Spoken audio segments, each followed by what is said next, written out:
Pendidikan itu bukan hanya sebuah proses mentransfer pengetahuan, karena kalau mentransfer pengetahuan semua orang bisa, tetapi ada aspek lain bagaimana mentransfer nilai atau mentransfer karakter.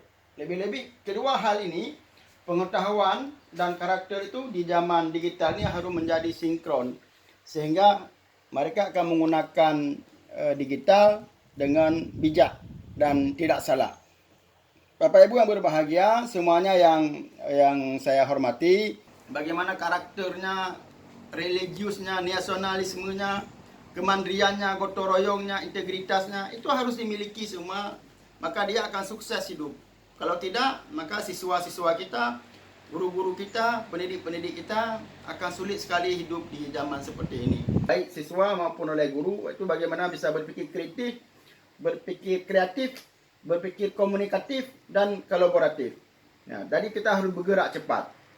Bapak Ibu yang berbahagia, digital ini, budaya digital ini, kita sekarang hidup bagaimana cara berinteraksi. Kita hidup bagaimana cara berperilaku, bagaimana cara berpikir. Yang tadi saya sampaikan, bagaimana cara kita belajar, bagaimana cara kita bekerja, bagaimana cara kita berpakaian. Ini semua sekarang seperti dia atur kehidupan kita. Saya sepakat tadi yang disampaikan oleh awal tadi. Kalau kita melihat seseorang misalnya dia bisa sukses gara-gara dia punya keahlian A, kemudian kita memaksakan diri seperti itu, ya tidak bisa. Yang harus kita lakukan adalah bagaimana mengasah skill individu yang kita miliki. Seorang guru misalnya dia harus mengasah beberapa metode, membanyak membaca buku, itu yang harus dia fokuskan. Seorang petani dia fokus bagaimana bisa bertani dengan baik.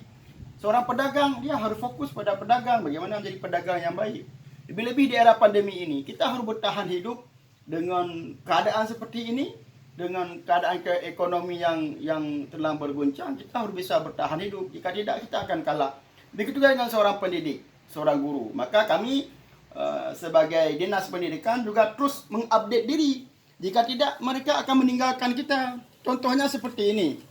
Sekarang banyak orang meninggalkan sekolah negeri. Mereka masuk swasta. Kenapa masuk swasta? Di swasta itu banyak yang lebihnya. Guru-gurunya bagus. Kemudian boarding. Mereka lebih memilih boarding. Nah, kita sebagai kepala dinas pendidikan, kalau saya sebagai harus memikirkan bagaimana yang ada pada sekolah-sekolah unggul itu ada juga pada sekolah negeri. Ini salah satunya yang sedang kami lakukan adalah dengan sistem pendidikan terpadu. Kami sekarang ada program namanya memadukan antara pendidikan